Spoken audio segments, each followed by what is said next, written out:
It is National Heart Month, so we're taking a deeper look at keeping our tickers healthier. The American Heart Association says cardiac arrest remains a public health crisis, and our hearts could be getting worse. More than 350,000 people experience cardiac arrests outside a hospital each year. Almost 9 out of every 10 also are fatal. New research shows that since the pandemic, more young and seemingly healthy people are falling victim to heart problems, including those heart attacks. Yeah, we have somebody really cool with us today. Joining us now, Dr. Matthew Martinez, with quite a resume here. Yes. He's the team cardiologist for the New York Jets, go Jets, the league cardiologist for Major League Soccer, and a cardiac consultant for the NFL and NHL. Doctor, thank you very much for being here on this topic with us. Thank you both for having me. We're excited to talk about it. Yeah, it's so important, so we're really happy to dig in. So let's start, your team cardiologist for the Jets. Let's start with Damar Hamlin. Obviously, a huge headline. It made a lot of people aware of cardiac arrest, what it could be. He's recovering. He was at the Super Bowl, which was kind of cool to see. But you are in the league, of course. You see the health protocols firsthand. Tell us what people should know about how the NFL does handle this and what you think about the protocols in place. So amazing job by all the professional sports. Now, you specifically asked about the NFL.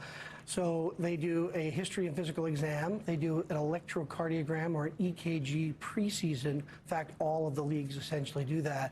But in this case, what's really most important is that they prepare for these sorts of events, which are rare. But when they occur, you have to be prepared. So you have to plan, you have to prepare, then you have to practice. Right.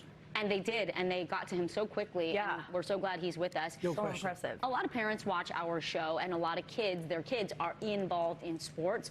What do parents need to know? Because their kids don't get to have an EKG before they head out on the soccer field or the football field.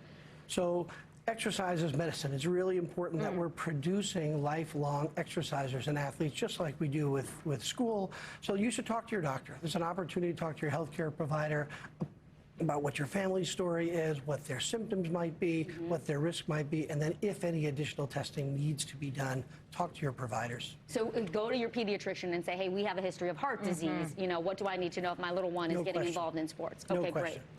Let's talk about COVID and its impact here. One of the things, we actually just had this study recently, more young people having heart issues after having had COVID, as well as concerns for some people around having had the vaccine and then that possibly causing an increased risk of stroke in people 65 and older, somewhere in that 3 weeks following vaccination range. But what do you make of all that? And of course, what's the headline here for anybody who hears that in terms of what they need to think about in terms of getting COVID, but also the vaccine?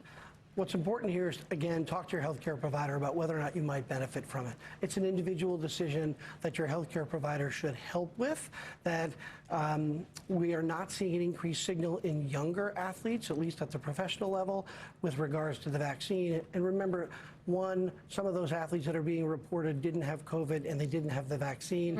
And two, some of them had predisposing conditions that they haven't let out. So they may have already had an event or had a predisposing cardiac disease that made an increased risk for them. So it's really be careful with what the source is.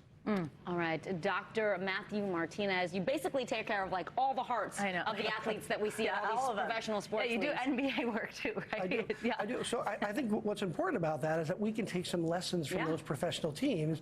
And then if you're a parent at home, it's an opportunity for you to talk to your school, your healthcare, your local place where you participate in sports. Absolutely. And then think about whether or not they have a plan. Such good advice. Absolutely. Dr. Matthew Martinez, thank you.